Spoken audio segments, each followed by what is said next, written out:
मय राक्षस द्वारा निर्मित नए सभागृह में पांडव और द्रौपदी रहने लगे। एक दिन नारद मुनि उनसे मिलने आए। नारद ने युधिष्ठिर को राजसूय यज्ञ करने की सलाह दी। युधिष्ठिर ने भगवान श्री कृष्ण को इंद्रप्रस्थ बुलाकर इस विषय पर चर्चा की। श्री कृष्ण ने कहा, जरासंध ने सैकड़ों राजाओं को बंदी बना रखा है और उन्हें अपने कारागार में कैद कर रखा है। जरासंध को हराए बिना राजसूय यज्ञ संभव नहीं है। पहले जरासंध को हराकर उन बंदी राजाओं को मुक्त करना होगा, उसके बाद ही ये यज्ञ किया जा सकता है। जरासंध के जन्म की एक अनोखी कहानी है। मगध के शक्तिशाली राजा बृहद्रथ ने काशी के राजा की 2 बेटियों से विवाह किया था, लेकिन उन्हें कोई संतान नहीं थी। निराश होकर वे जंगल में तपस्या करने चले गए। एक दिन कौशिक मुनि ने उन्हें एक आम दिया और कहा, इस आम को अपनी पत्नी को खिलाओ, इससे तुम्हें अवश्य पुत्र की प्राप्ति होगी। बृहद्रथ ने वो आम 2 हिस्सों में काटकर अपनी दोनों पत्नियों को दिया। कुछ समय बाद दोनों रानियों ने एक एक संतान को जन्म दिया, लेकिन उनके शरीर अधूरे थे। राजा को ये देखकर बहुत दुख हुआ और उसने आदेश दिया कि उन विकृत बच्चों को जंगल में फेंक दिया जाए। कुछ समय बाद जंगल में जरा नाम की एक राक्षसी आई। मांस खाने की लालसा में उसने उन दोनों टुकड़ों को उठाया।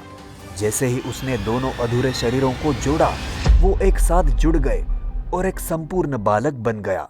जरा ने उस बालक को गोद में उठाया और राजा के पास ले आई। उसने राजा को बताया कि ये बालक अब संपूर्ण है। जरा राक्षसी के नाम पर उस बालक का नाम जरासंध रखा गया। बड़ा होकर जरासंध एक अत्यंत शक्तिशाली राजा बना। उसने कई राजाओं को हराकर उन्हें बंदी बना लिया और अपनी शक्ति का विस्तार किया। जरासंध इतना क्रूर था कि उसने उन बंदी राजाओं को अपनी शक्ति दिखाने के लिए अपने महल के एक विशाल कारागार में कैद कर रखा था। उसने ये घोषणा कर रखी थी कि वो इन राजाओं की बलि भगवान शिव को चढ़ाएगा ताकि वो अमरत्व प्राप्त कर सके। युधिष्ठिर की अनुमति से श्री कृष्ण, भीम और अर्जुन ब्राह्मण के वेश में मगध पहुंचे। जरासंध ने उनका स्वागत किया और आगमन का कारण पूछा। श्री कृष्ण ने अपना परिचय दिया और कहा, हम तुमसे द्वंद्व युद्ध के लिए आए हैं। तुम हमारे किसी भी योद्धा से लड़ सकते हो। जरासंध ने कहा, कृष्ण, तुम तो ग्वाले हो और अर्जुन अभी बालक है। मैं तो केवल भीम से लड़ूंगा। इसके बाद भीम और जरासंध का द्वंद्व लगातार 13 दिन तक चला। दोनों योद्धा एक दूसरे पर भारी प्रहार कर रहे थे। जरासंध की ताकत का अंदाजा इसी से लगाया जा सकता था कि वो बार बार भीम के प्रहार सहने के बावजूद उठ खड़ा होता था। दोनों योद्धाओं की लड़ाई से पूरा मगध कांप उठा। 14वें दिन जरासंध पूरी तरह से थक गया। श्री कृष्ण ने भीम को इशारा किया। भीम ने जरासंध को उठाकर जमीन पर पटक दिया और उसके शरीर को बीच से चीर दिया। आश्चर्य की बात यह थी कि जरासंध के शरीर के 2 हिस्से फिर से जुड़ गए और वो जीवित हो उठा। ये देखकर भीम चकित रह गए। श्री कृष्ण ने भीम को एक पत्ता तोड़कर दिखाया और उसे 2 भागों में चीरकर अलग अलग दिशाओं में फेंक दिया।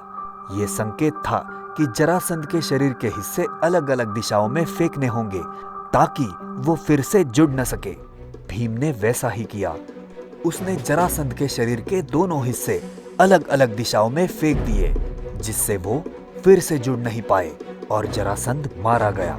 जरासंध के मरने के बाद श्री कृष्ण ने बंदी बनाए गए सभी राजाओं को मुक्त किया और फिर जरासंध के पुत्र सहदेव को मगध का राजा बनाया और श्री कृष्ण, भीम और अर्जुन इंद्रप्रस्थ लौट आए।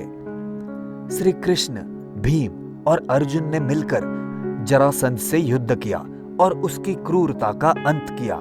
ये कथा न केवल शौर्य और साहस की है, बल्कि ये हमें ये भी सिखाती है कि कभी भी अत्याचार और दुष्टता को बढ़ावा नहीं देना चाहिए, बल्कि उसे समाप्त करना चाहिए।